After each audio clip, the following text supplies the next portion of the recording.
Yo tout le monde, c'est Alex et aujourd'hui on se retrouve pour le Vlogmas numéro 14. Aujourd'hui on va parler de sport parce qu'après la publication de ma vidéo sur les championnats du monde de Zwift, beaucoup d'entre vous m'ont dit mais Zwift c'est pas vraiment un sport, moi je considère pas ça comme un sport et donc ça n'a rien à faire à l'UCI et il n'y a pas lieu d'avoir des championnats du monde de Zwift, etc. Alors aujourd'hui on va essayer de répondre à cette question. Évidemment vous pouvez répondre également en commentaire en restant poli et si vous utilisez des sources, merci de les citer. Et on va essayer de répondre à la question, est-ce que Zwift est un sport? Alors avant d'aller plus loin, on va déjà prendre la définition du sport. Alors la définition du sport selon la Charte européenne du sport qui a été révisée en 2001, donc c'est le Conseil de l'Europe et le Conseil des ministres qui ont donné cette définition. Le sport, c'est toute forme d'activité qui, à travers une participation organisée ou pas, ont pour objectif l'expression ou l'amélioration de la condition physique et psychique, le développement des relations sociales ou l'obtention de résultats en compétition de tout niveau. Alors déjà, juste sur base de cette définition, on peut déjà dire que oui, Zwift est un sport. Est-ce que c'est une activité physique? Oui. Quand vous faites du Zwift, vous faites une activité physique.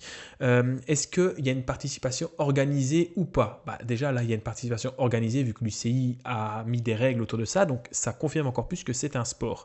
Est-ce qu'il y a pour objectif d'améliorer la condition physique et psychique? Évidemment que oui. Si vous vous entraînez pour Zwift, etc., vous allez avoir une meilleure condition physique et ça peut aussi, pour certaines personnes, aider à avoir une meilleure condition psychique. Est-ce que ça permet de développer les relations sociales? Évidemment que oui.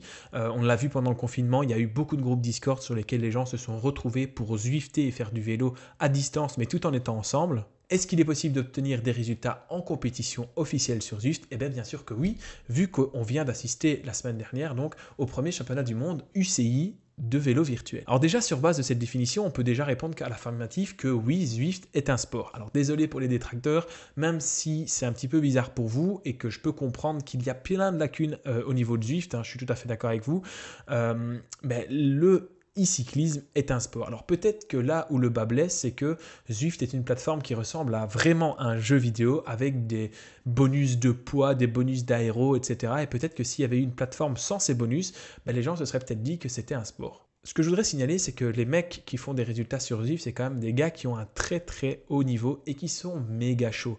Je pense que ici, sur ceux qui vont regarder la vidéo, il y en a très peu qui vont pouvoir dire « Moi, j'éclate Osborne qui en sport ». Qui est capable de me dire là « Moi, Osborne, je le battais ». C'est pas possible. Alors Zwift, effectivement, enlève toutes les capacités du cyclisme, le placement, la tactique de course, tout ça, on la supprime et on est vraiment sur un effort de c'est celui qui pousse le plus fort qui gagne.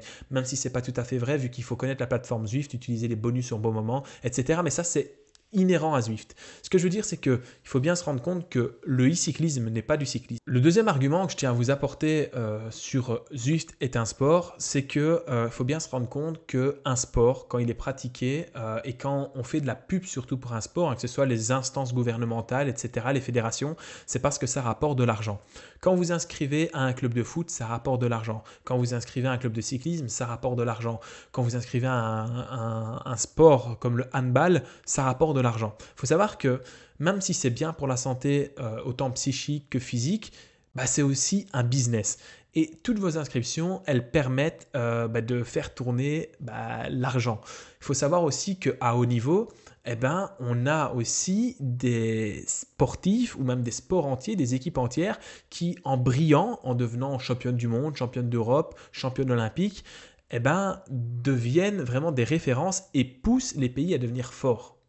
Par exemple, depuis que la France a été championne du monde de football, même si c'était déjà le cas avant, mais les inscriptions dans les clubs de foot ont explosé. Si au rugby, la France a une très bonne équipe, donc le rugby est un sport très omniprésent en France, alors qu'en Belgique, on n'a pas du tout cette culture du rugby, et donc on a très très peu d'équipes de rugby en Belgique. Donc la fédération de rugby en Belgique est très petite. Par contre, en Belgique, on a une très très bonne équipe de hockey sur gazon, qui a d'abord eu plusieurs titres mondiaux. Et cette équipe de hockey sur gazon, vu qu'elle a brillé, ça a créé de l'engouement et donc les clubs de hockey sur gazon en Belgique sont omniprésents aussi. Alors qu'en France, de l'autre côté de la frontière, c'est beaucoup moins le cas. Ce que je veux dire par là, c'est qu'il ne faut pas oublier que le sport est un business. Et donc, dans la définition de sport, j'aimerais bien rajouter que le sport, c'est à partir du moment où on peut en faire du business, que ce soit grâce aux inscriptions ou grâce au sponsoring.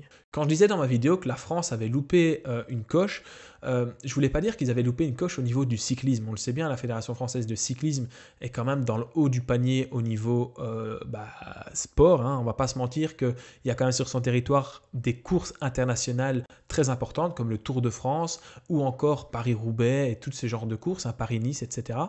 Au niveau cyclisme, il n'y a pas trop grand-chose à leur reprocher. D'ailleurs, je suis assez fan de leur système de points pour le milieu amateur.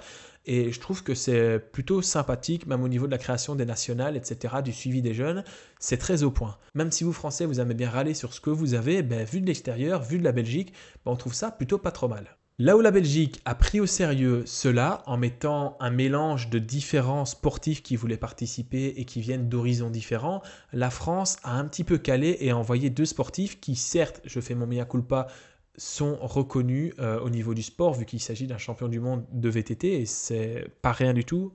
Honnêtement, j'y connais rien en VTT donc forcément je pouvais pas le connaître. Enfin si, je pouvais le connaître mais c'était pas le cas. J'ai un petit peu un blocage du VTT, je sais pas pourquoi. Toujours est-il que c'était quand même loupé. Parce que ce qu'on demandait à la France et à la FFC, c'était pas de dire que le e-cyclisme était du cyclisme. Ce qu'on demandait à la France et la FFC, c'était de dire que le e-cyclisme était un nouveau sport et qu'il ne fallait pas le louper. Pour ceux qui ne le savent pas, aux prochains Jeux Olympiques en 2024 à Paris, il y aura 2 nouveaux sports ajoutés. Il y en a plus, mais il y en a 2 qui vont nous intéresser ici. C'est des sports qui sont en fait du e-sport. Ce seront Rocket League et un jeu de combat dont j'ai oublié le nom. Ces 2 jeux vidéo, ce sont devenus des sports, même d'ailleurs plein d'autres jeux vidéo sont devenus des sports, parce qu'à partir du moment où on s'entraîne, où il y a une capacité psychique et physique, qu'il passe des heures et des jours entiers à s'entraîner pour un objectif de compétition, c'est considéré comme un sport.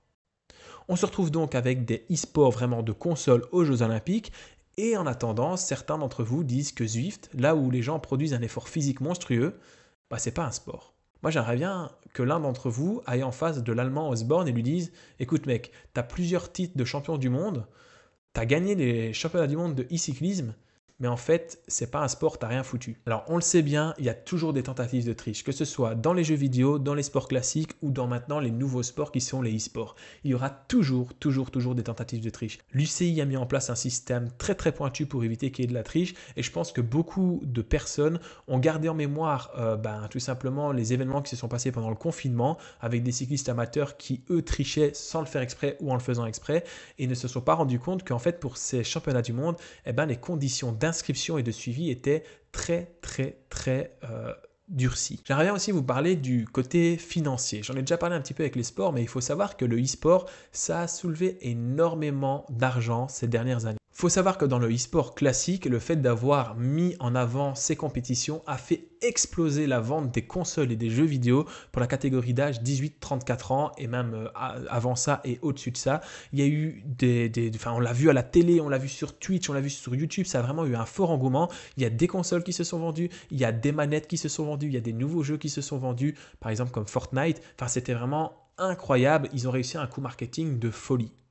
On l'a vu aussi avec le confinement, Zwift a explosé toutes les statistiques dans les 2 confinements et d'ailleurs il est encore difficile maintenant de trouver un home trainer à un prix correct. Oui, l'arrivée de ces sports, de ces nouveaux sports en fait sur le marché, ça crée un engouement fort et les gens veulent utiliser ces plateformes, tant dans le jeu vidéo que sur Zwift qui est un jeu vidéo sport. D'ailleurs, j'ai eu l'occasion de rencontrer une ASBL à Bruxelles, à la gare, qui faisait le développement de l'e-sport. Il permettait aux jeunes, en attendant leur train, de tester le e-sport. Et dans les sports, il y avait autant des simulations de voitures que du FIFA et que du Zwift. Ce que je veux dire par là, c'est qu'il faut bien dissocier cyclisme de e-cyclisme. Ce sont 2 sports différents.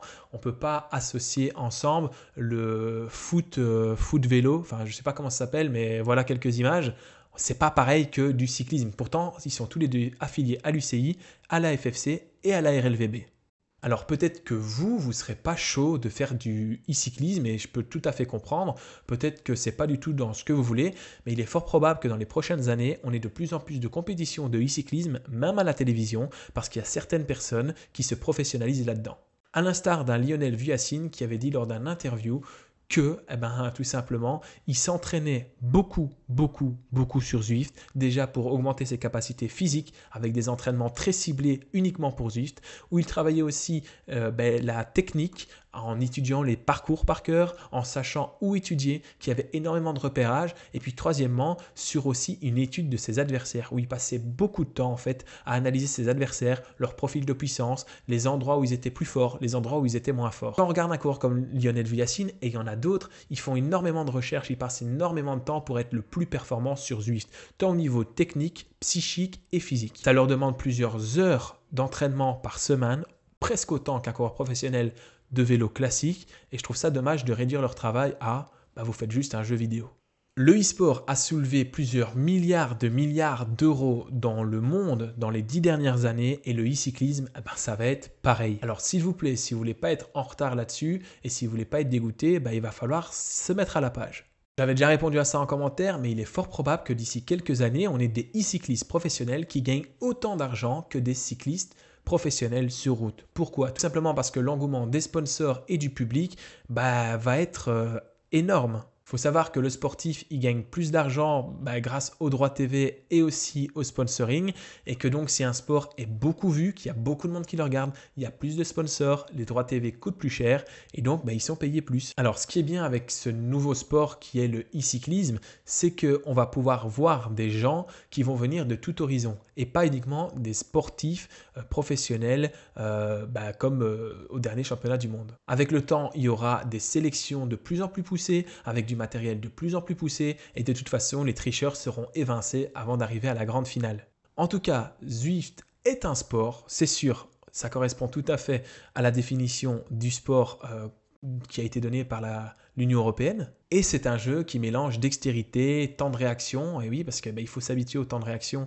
et de la latence qui existe sur Zwift et aux différentes attaques. Il faut de la réflexion et de la patience. Il faut se coordonner quand on court en équipe, surtout sur le modèle de Zwift classique, pas comme les championnats du monde, mais sur le modèle de Zwift classique où c'est l'équipe qui gagne et pas qu'un coureur individuel. Et alors, il y a des mécaniques qui sont propres à Zwift, comme avec les boots. Il y a une expression qui vient du milieu du poker en ligne qui dit 5 minutes pour apprendre, toute une vie pour maîtriser. C'est un petit peu la même chose ici avec Zwift. C'est facile Zwift, il suffit de pédaler, mais après pour maîtriser la plateforme tout entière, en connaissant chaque boss, chaque circuit, en sachant où utiliser les bonus et où attaquer, où faire mal à ses adversaires parce qu'on sait où est-ce qu'ils seront les plus faibles, c'est tout un art. En tout cas, ma vidéo n'avait pas pour but de vous convaincre que Zwift était un sport, parce que c'est un fait, Zwift est un sport.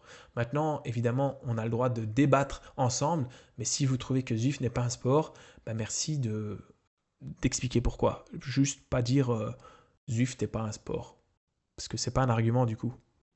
Voilà. Allez, j'espère que cette vidéo vous a plu. Je vous fais des gros bisous. On se retrouve demain pour une nouvelle vidéo. Ciao!